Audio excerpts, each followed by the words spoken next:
As soon as my husband, kids, and I moved into our new home, I knew something was off. It was an old mansion with high ceilings, grand rooms, and creaky floors. It had character, and it was perfect for our growing family. But there was something that felt wrong. I couldn't quite put my finger on it, but it felt like we weren't alone. It was as if there was someone watching us, someone just out of sight. I tried to brush it off, thinking that it was just my imagination, but things started happening that I couldn't ignore. One day, while I was putting away some books in the library, I noticed that one of the bookshelves was a little loose. When I pushed it, it gave way, revealing a small, hidden room behind it. At first, I thought it was just a storage room, but when I went inside, I felt a chill run down my spine.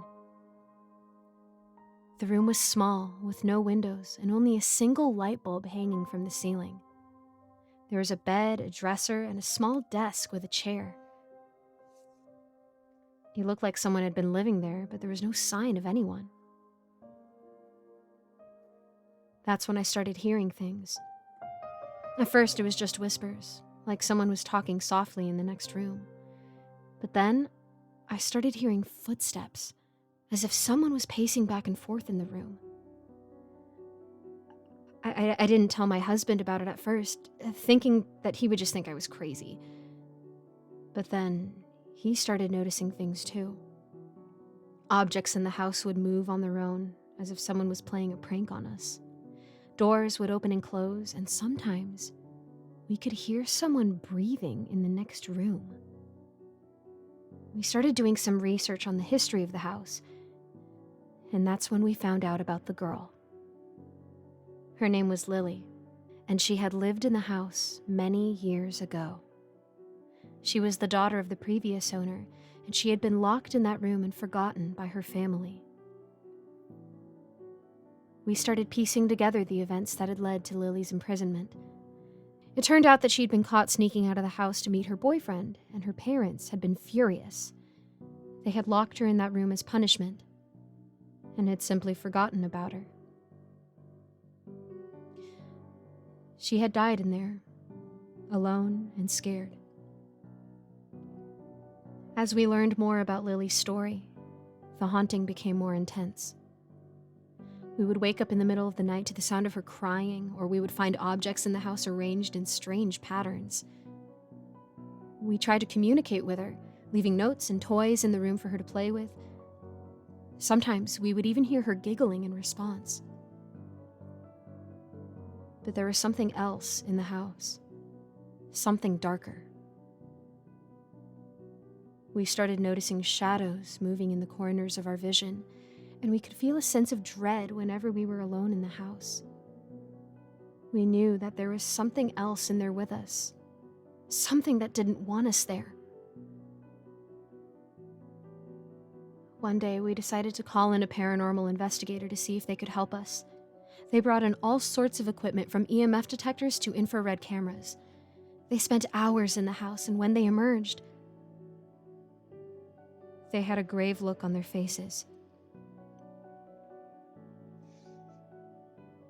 According to the investigators, there was not just one spirit in the house, but many. They were all drawn to Lily's room, and they seemed to be protecting her in some way. But there was one spirit that was different from the others.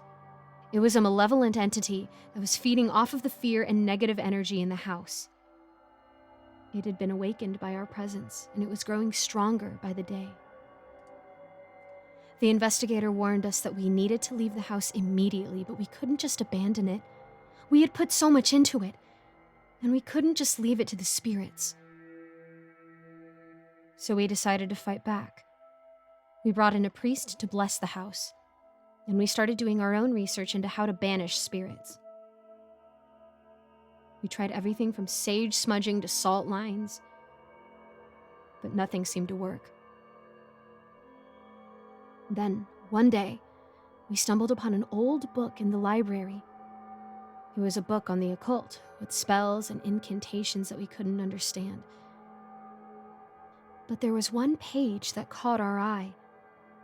It was a page on banishing spirits, and it had a drawing of a sigil. We didn't know what the sigil meant, but we decided to try it anyway. We drew it on a piece of paper and burned it, reciting the words on the page. At first, nothing happened. But then, we felt a rush of cold air in the room. The whispers and footsteps stopped, and we could feel the malevolent entity growing weaker. We continued to do the banishing ritual every day, and slowly but surely, the spirits started to leave. The shadows stopped moving, and the objects stopped moving on their own. We could finally sleep at night without the sound of crying and footsteps keeping us awake. After a few weeks, the house felt normal again. It was as if the spirits had never been there at all. We were finally able to live our lives without the fear of the unknown. But sometimes, when we are in the library,